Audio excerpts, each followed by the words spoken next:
Man, I wish I knew what they were saying. Me too. Oh well. I heard you guys were tired of using subtitles whenever watching like anime. What's up with that? Yeah, man. I do recall. I just wanted to, know how to speak the language. I don't like anime. Well, I can help with both of those problems. Don't worry. Starting off, when it comes to language learning, in terms of that, you must first identify what language you want to learn. Is it going to be something easy, like French, Spanish, maybe in English itself, or something more challenging like Arabic or Mandarin?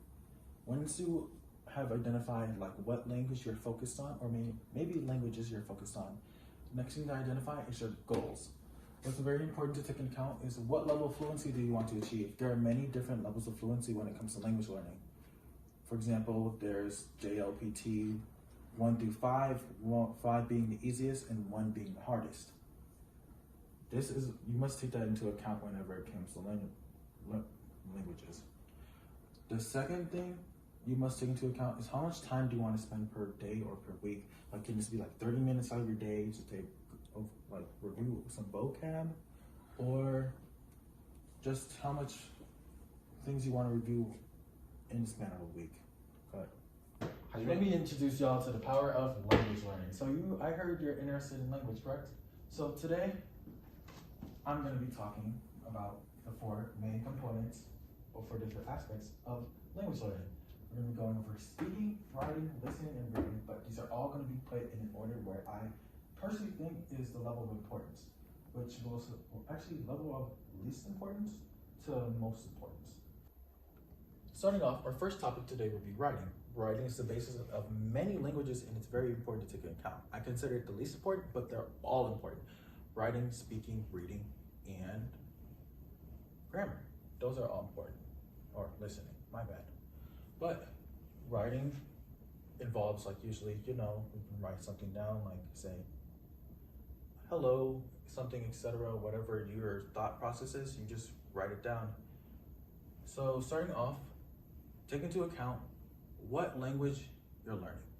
Is it something like Spanish, which is just uses the alphabet as like other languages do? If that's true, cool. You're gonna have to take into account the sounds that are used, including for vowels and consonants.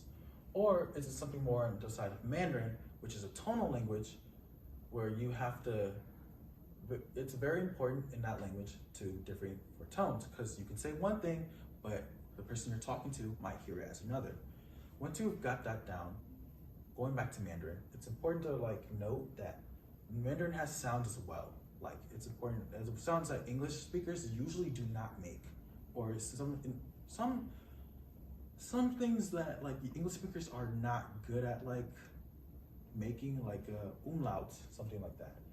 Once you got that down, it's important to copy said alphabet or whatever language you're learning down, the basis for that, and get it down pat till you can understand. Like for English, for example, A, B, C, D, write that down until you got it.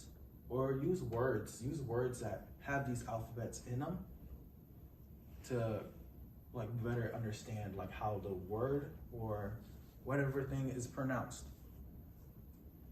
Writing is also very important because, one, it can help with memory retention, things like vocab, grammar, sentence structures. You can all do that with writing. It's very important to take out. Also, when it comes to writing, a tip I like to use is keep a diary. Keep a diary or a journal. If you have a diary or journal, use that daily to write what your thoughts on. What I do as someone learning 4 other languages, I like to write down sometimes I like to write down things in English first and then translate it over into that language, but other times I'll think in that said language and then write it down. And whatever vocab I don't know, I just write it down. Got it. Our second topic will be reading. Whether this be a children's book, an article, any form of media where you can visually read something is very important to do. Further than your reading, when you go to when you just encounter that language in general, when you read it and you actually understand what's going on or what it says, you'll feel proud. So it's very important to reinforce that memory by reading. When you come across like unfamiliar terms, what I like to do whenever it comes to unfamiliar terms, I'm reading like an article, an essay, a story in like Japanese or Chinese, for example, I'll write down whatever character and then find the pronunciation of it. Sometimes it might be part of another word. If it's like that, then I'll just write both words and then find out the meaning of them and then carry on. Reading is very important to take into account as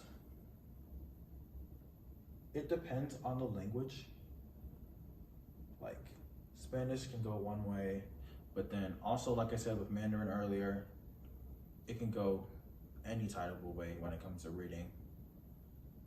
Like for example, I may have the basis of like Japanese, like kanji, which is Chinese characters in my mind, but then I can't really use that when it comes to Chinese actually be majority of the time due to like how they're structured when it comes to grammatical structures. So I've decided that we're going to be converging two topics, listening and speaking, because they both tie into each other. All of these tie into each other, but mainly these two, you kind of can't do one without the other, maybe.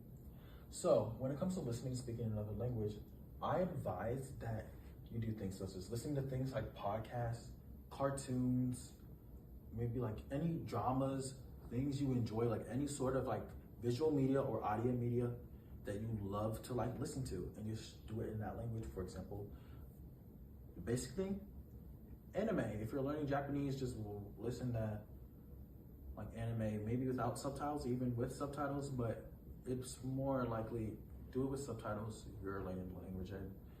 And maybe even like K-dramas or C-dramas, anything you just enjoy. Have fun. That's the point. You have fun. I will emphasize this very much. Having fun is very important when it comes to learning a language. Like there will be times that you're going to be stressed, especially when it comes to grammar and maybe even slang that you may have heard like from your friends, but then you look in a book and it's like, man, this sucks. But it's supposed to be fun. It's going to be stressful, but it's going to be fun. Next, shadowing. Shadowing is basically, for example, when I'm watching a TV show in another language, I basically turn on subtitles, say what that person's saying, as this is going to improve like how your pronunciation as well as maybe intonation as well. And this one I'm going to emphasize heavy.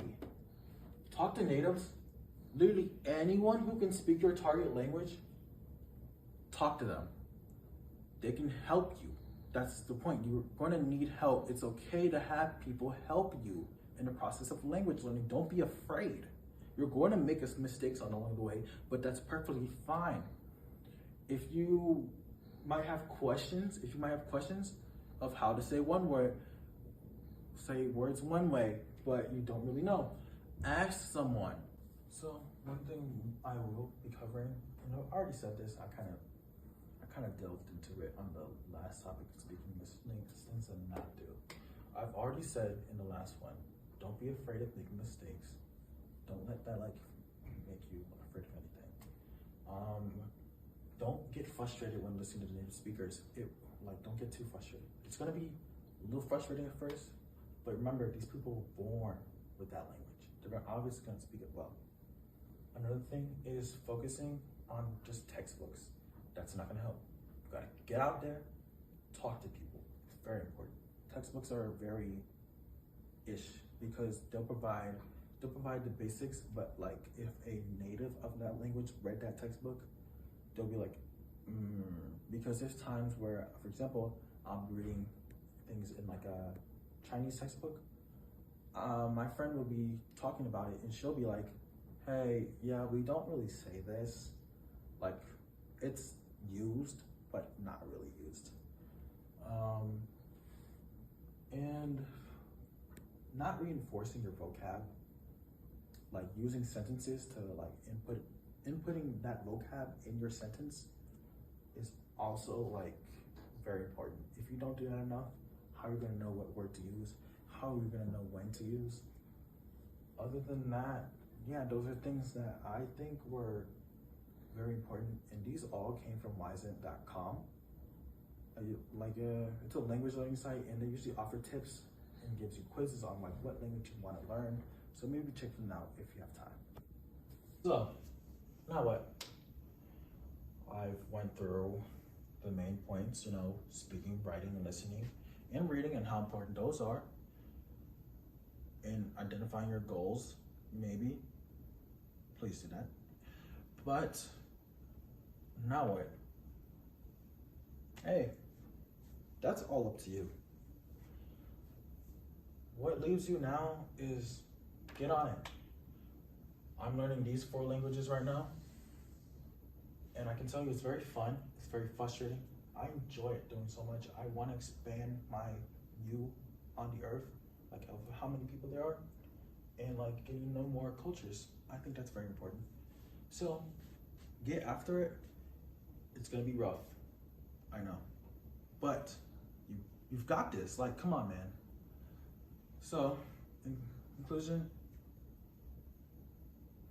I hope you have a very good learning journey, and I really hope someday you'll achieve fluency, because I know you can do it, man.